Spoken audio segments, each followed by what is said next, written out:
Assalamualaikum warahmatullahi wabarakatuh. Salam sejahtera untuk kita semua. Perkenalkan, saya Bayi Herli Putri Syafara, kelas E1 dengan NIM D1A021372. Video pembelajaran ini saya buat untuk memenuhi tugas hukum Pemda. E-budgeting merupakan proses penyusunan anggaran yang berbasis elektronik. E-budgeting berperan penting dalam pemberantasan korupsi. E-budgeting yang diawasi langsung oleh masyarakat dapat membuat pemerintah pusat maupun daerah lebih fokus dalam mengelola keuangan. Sistem tersebut merupakan bagian dari e-government yang mendukung keterbukaan atau transparansi dalam pemerintahan. Semua proses dapat diakses secara terbuka karena dilakukan secara online.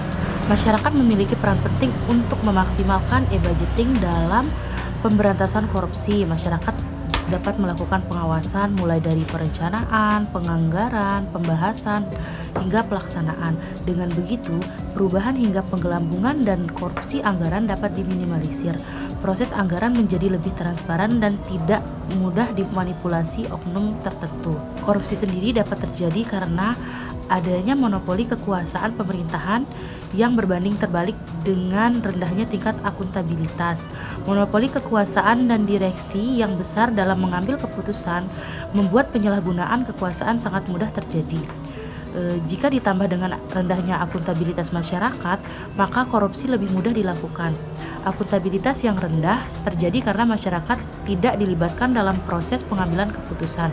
Oleh karena itu, e-budgeting dapat menjadi mekanisme yang positif untuk meningkatkan transparansi pengelolaan anggaran.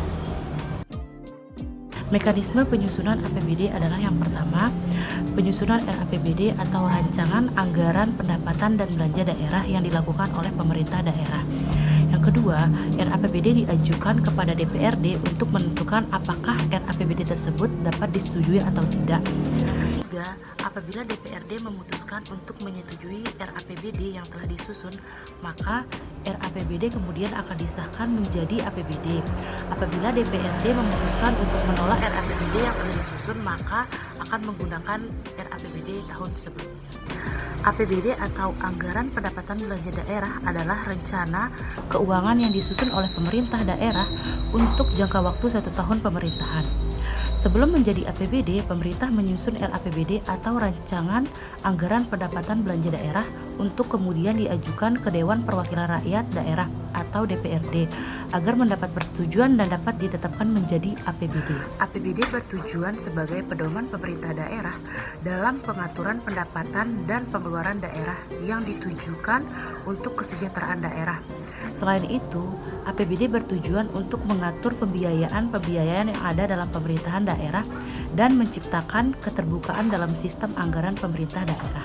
APBD memiliki beberapa fungsi, antara lain yang pertama adalah fungsi otoritas sebagai pedoman yang digunakan pemerintah daerah untuk pelaksanaan pendapatan dan pembelanjaan daerah. Yang kedua adalah fungsi perencanaan, yaitu sebagai pedoman untuk merencanakan segala kegiatan yang berkaitan dengan pembelanjaan dan pendapatan daerah. Yang ketiga, fungsi pengawasan, yaitu sebagai pedoman untuk melakukan pengawasan terhadap kinerja pemerintah daerah. Yang keempat adalah fungsi alokasi, sebagai pedoman dalam mengalokasikan dana untuk pemerintahan daerah agar tidak terjadi pemborosan sumber daya, meningkatkan efisiensi dan efektivitas kegiatan perekonomian dan mengurangi pengangguran.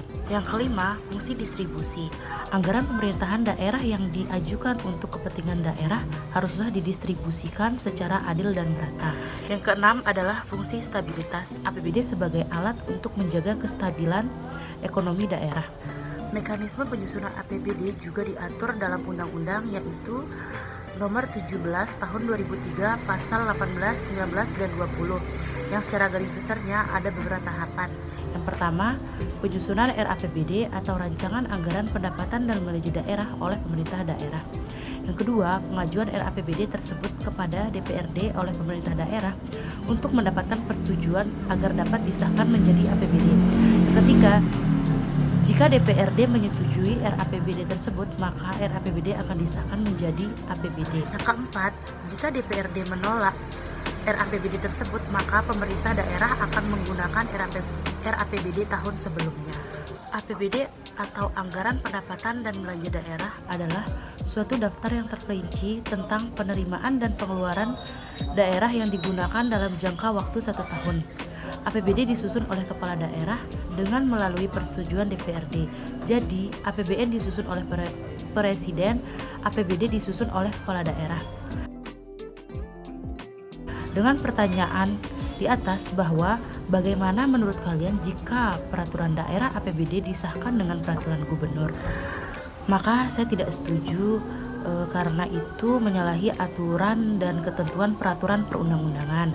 Karena yang namanya peraturan daerah itu dibuat oleh kepala daerah bersama DPRD daerah. Jika hanya disahkan dengan peraturan gubernur, akan terjadi abuse of power atau otoritarisme. Aspirasi yang dibawa oleh DPRD yang berasal dari rakyat akan susah terrealisasikan karena hanya dengan peraturan gubernur. Bentuk dari APBD yang sudah disahkan adalah dibuat dalam bentuk peraturan daerah.